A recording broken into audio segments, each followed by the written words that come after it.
Olha, um vídeo preconceituoso e violento viralizou recentemente nas redes sociais. Nele, uma adolescente é submetida a uma sessão de cura gay com a anuência dos pais, diante de uma plateia e sob gritos do pastor Luiz de Jesus, da Igreja Evangélica Catedral da Família, em Palmas, capital do Tocantins.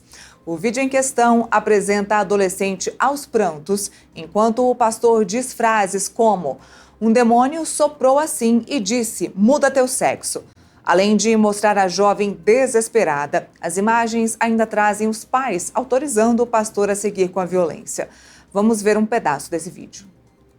Que gritou e disse assim, muda seu sexo. Jesus gritou na minha alma, vai casar com o homem, vai ter filhos, a partir de hoje vai se vestir igual mulher, porque Jesus arranca o demônio lá de dentro agora, ó. Em nome de Jesus, sai! Eu tô vendo você maquiada, tô vendo você com cabelo grande, tô vendo você vestido igual mulher. E Deus falou pra mim que no mundo espiritual até nome de homem já tem.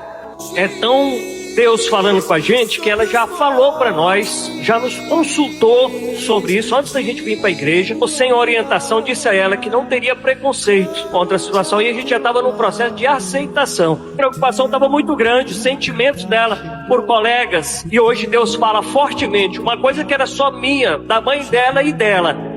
Deus revelou para o senhor aqui. A partir de hoje, a minha vida é mudada. Eu sou mulher. Eu aceito o que Deus tem pra mim. Ontem, o deputado estadual Guilherme Cortes, do PSOL de São Paulo, acionou o Ministério Público pedindo investigação imediata sobre o caso. E o deputado está ao vivo com a gente para falar sobre esse assunto. Boa tarde, deputado. Me escuta bem? Boa tarde, Leila. É um prazer estar aqui com você e com todos os telespectadores do Metrópolis comentando esse caso tão triste.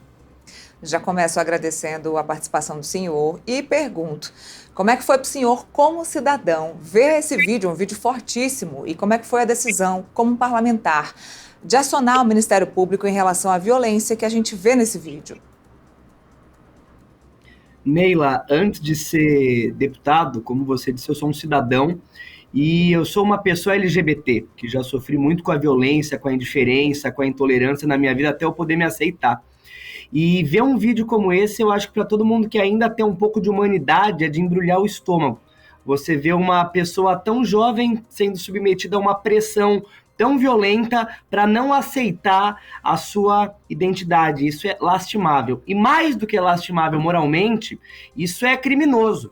O que se chama de cura gay ou terapias de conversão sexual, seja pelos meios religiosos ou pseudocientíficos, na verdade é uma prática de tortura psicológica e de LGBTfobia, porque parte de um pressuposto de que ser LGBT, ser lésbica, gay, travesti, transexual, bissexual, é moralmente errado, inclusive um problema de saúde, e que as pessoas elas precisam combater isso pelos métodos mais diversos. O próprio Conselho Federal de Psicologia já baniu, já proibiu as práticas de conversão sexual na psicologia, e hoje algumas instituições religiosas seguem praticando esse método que revestido sobre o véu do fundamentalismo religioso. Mas, Neila, a gente não pode deixar ideologia religiosa nenhuma, fanatismo religioso nenhum, passar por cima dos direitos e da dignidade de qualquer pessoa, voluntariamente ou não. Então, uma prática como essa, que consiste, em primeiro lugar, num crime de LGBTfobia, porque o pastor, ele associa a diversidade sexual e de gênero daquela pessoa a uma prática errada, pecaminosa, tem algum problema moral, e em segundo lugar, uma prática de tortura, porque o vídeo ele é muito explícito do sofrimento, da violência que aquela pessoa está sendo levada. Ou seja, são dois crimes que não podem ser tolerados. A LGBTfobia é considerada crime no Brasil desde 2019 e a gente não pode aceitar que qualquer instituição religiosa ou não, pseudocientífica ou não, pratique esse tipo de método violentando pessoas por conta da sua orientação sexual e identidade de gênero. Por isso, mesmo sendo um deputado do estado de São Paulo, esse caso tendo acontecido no estado do Tocantins, no dia de ontem a gente acionou o Ministério Público pedindo a investigação dessa prática e a consequente punição das pessoas que estiverem envolvidas com isso. Bom, o senhor é autor de um projeto de lei para proibir práticas como essa de cura gay no seu estado, em São Paulo. No processo de elaboração do projeto, o senhor encontrou muitos casos desse tipo ainda acontecendo? Ainda acontece muito disso? Infelizmente, Neila, como você disse, no ano passado nós apresentamos um projeto de lei aqui no estado de São Paulo para punir, no âmbito do que o estado pode punir, que é diferente do que a União pode fazer. A Erika Hilton tem um projeto no Congresso Federal para você punir penalmente, né? Porque isso é competência federal. Nos estados, o estado ele tem uma competência mais restrita, mas nós apresentamos um projeto para punir de maneira administrativa, com multas, sanções, a prática de terapias de conversão sexual, religiosas ou não, aqui no estado de São Paulo. E o processo de elaboração desse projeto também foi muito difícil para nós, como parlamentares, mas como parlamentares LGBTs, que representam esse segmento da população na política institucional, se deparar com tantos casos que ainda seguem existindo, hoje, a maior parte deles, através de instituições religiosas, não necessariamente poderia ser assim, mas desde que o Conselho Federal de Psicologia avançou na sua compreensão e proibiu as terapias de conversão sexual, você vê que teve uma redução nas práticas de conversão sexual oferecidas por psicólogos ou supostos psicólogos, e hoje isso fica muito a cargo de entidades religiosas que organizam muitas vezes retiros espirituais para praticar exercícios de conversão sexual coletiva, ou, como parece ser o caso, carece de informações ainda, mas que a gente vê no Tocantins, em cerimônias religiosas, cultos religiosos, boa parte das ocorrências têm se dado no meio religioso. E nós temos que respeitar a liberdade religiosa de cada pessoa. Agora, nenhuma instituição religiosa tem a prerrogativa de cometer crimes contra os seus fiéis ou contra as pessoas que não são os seus fiéis. Então, nenhuma liderança religiosa pode abrir mão do crime de intolerância, de LGBTfobia, de tortura psicológica, de charlatanismo para praticar o mal e atividades criminosas contra qualquer pessoa. Por isso, a gente não pode tolerar que o discurso da liberdade religiosa, que na verdade ele só é usado para encobrir o fanatismo e o fundamentalismo religioso dessas lideranças que usam da moral religiosa para combater a existência e a dignidade de determinadas pessoas, a gente não pode admitir que isso seja feito num Estado democrático de direito e laico, em que religião nenhuma tem salvo-conduto, tem cheque em branco para cometer esse tipo de atrocidade, de violência, e por isso tem que ser tratado como um caso de segurança, um caso de polícia. E agora nós esperamos que, com base nessa representação, a promotoria, o Ministério Público, possa dar início à investigação e terminar com as punições necessárias nesse caso. Bom, deputado, falando sobre igreja, ideologia, o senhor acredita que existe alguma forma, alguma possibilidade de o Estado conversar, dialogar com as igrejas para evitar que isso aconteça? Olha, Neila, eu acho que as religiões, elas têm que seguir a lei. A lei, ela vale para todo mundo, para quem é de qualquer religião e para quem não tem religião nenhuma. Para os candomblecistas, tanto quanto vale para os budistas e para os evangélicos neopentecostais. Então, é claro, a gente tem uma sociedade que ela é profundamente diversa e que você tem que reconhecer e zelar pela liberdade de todas as práticas religiosas, desde que elas não firam a liberdade e os demais direitos da população, dos seus fiéis e de quem não é fiéis. Então, qualquer religião não pode utilizar dos seus preceitos para praticar crimes e cometer violências contra quem pratica essa religião e muito menos contra quem sequer pratica, como a gente vê várias vezes algumas instituições religiosas pregando a violência, o desrespeito, a discriminação contra pessoas praticantes de outras religiões. Então é claro que a gente tem que reconhecer e dialogar com toda a diversidade da nossa população. Agora, Neila, sinceramente, o que é lei tem que ser cumprido por todo mundo. A gente não tem que suavizar, não tem que mediar o cumprimento da legislação, porque senão você vai criando situações diferentes. Senão, uma religião que cumpre a lei e outra que não cumpre, mas que é anistiada, mas que é perdoada, você acaba beneficiando quem está errado. Então, a lei brasileira é muito clara. Desde 2019, a LGBTfobia é considerada crime, equiparado ao crime de racismo. A tortura psicológica é considerada crime. o charlatanismo é considerado crime de acordo com o Código Penal brasileiro. Isso tem que ser cumprido por todas as pessoas da nossa sociedade, religiosas ou não, lideranças religiosas ou não. O que acontece hoje é que algumas pessoas utilizam da sua posição religiosa, utilizam das suas ideias supostamente religiosas, porque muitas vezes o que essas pessoas fazem não tem nada a ver com o que a religião delas pregam, mas elas instrumentalizam esse discurso para colocar em prática atitudes violentas, atitudes discriminatórias, atitudes criminosas. Então, eu sempre vou ser a favor de nós termos paciência, tolerância e o maior respeito à diversidade do nosso povo. Porém, o que vale para um tem que valer para todo mundo.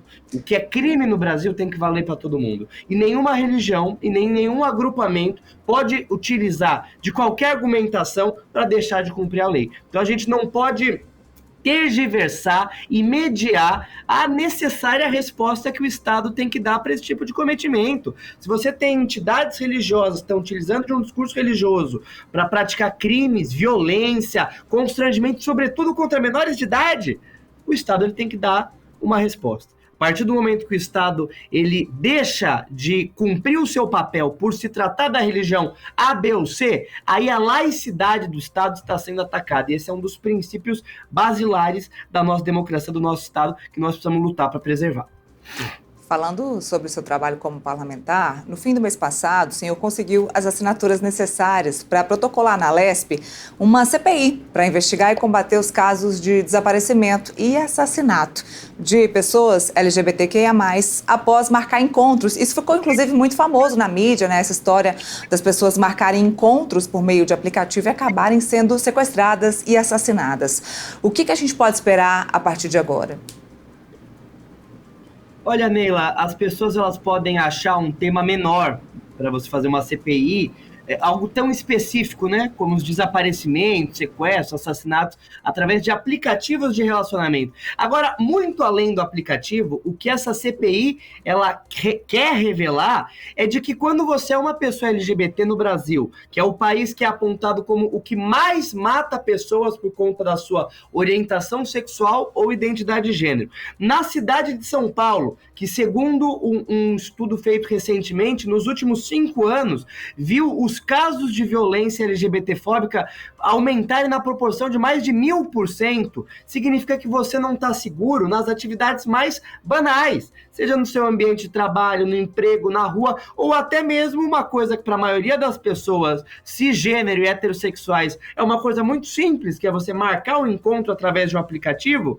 No caso da população LGBT, isso pode custar a sua vida. E o caso que nós tivemos esse ano do jovem Leonardo, um rapaz gay de 24 anos que desapareceu e depois foi encontrado morto depois de marcar um encontro através de um aplicativo de relacionamento, lamentavelmente não é um caso isolado. Na verdade, nos últimos anos a gente tem visto muitos casos com características semelhantes, boa parte deles, inclusive, numa mesma região aqui na cidade de São Paulo. Então, o que nós queremos com essa CPI é investigar, de fato, se existe uma correlação entre esses casos, se existe uma motivação comum em torno desses casos e se, comprovado que sim, se existe um grupo que se articula para cometer esse crime em série, tendo como público-alvo a população LGBT que utiliza desses aplicativos. Se comprovado isso, significa que o Estado de São Paulo, no seu dever de proteger a sua população, inclusive a população LGBT, que faz parte do Estado de São Paulo,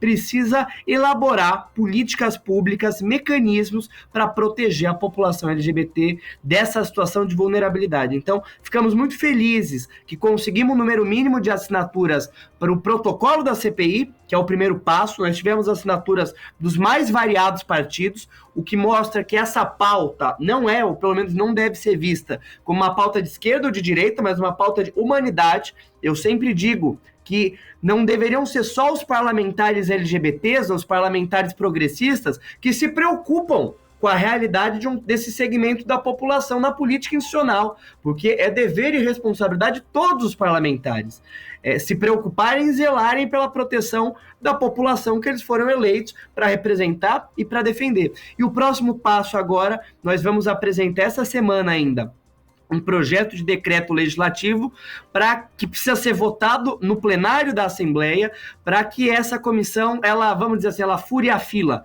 porque aqui na Assembleia Legislativa as CPIs, elas funcionam 5 por ano e por ordem de chegada. A nossa CPI está agora no fim da fila, inclusive porque no começo da legislatura, os deputados da base do governo, eles protocolam uma série de comissões em série para tentar blindar o governo de qualquer investigação mais válida. Mas nós achamos que ter conquistado esse número mínimo de assinaturas é um indicativo, em primeiro lugar, da legitimidade, da importância dessa investigação e que esse não deve ser um tema que deva dividir os parlamentares. Então, concluímos a primeira etapa do processo e agora a gente vai lutar para que esse projeto de decreto legislativo seja aprovado, para que essa comissão ela fure a fila e ela possa ser instalada no ano que vem ou no próximo. E daí, a partir do momento da instalação dela, nós podemos começar a chamar as empresas envolvidas, as forças de segurança pública e todas as entidades especialistas,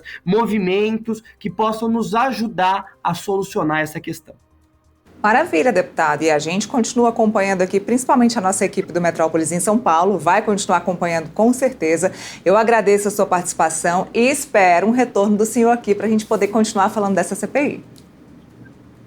Com certeza, Neilo. Um abraço grande para você. Espero ter mais oportunidades e para a gente falar de coisa boa, poder falar de avanços e não falar de tantos retrocessos que a gente tem vivido que precisam ser combativos. Com certeza. Obrigada, deputado. Até a próxima.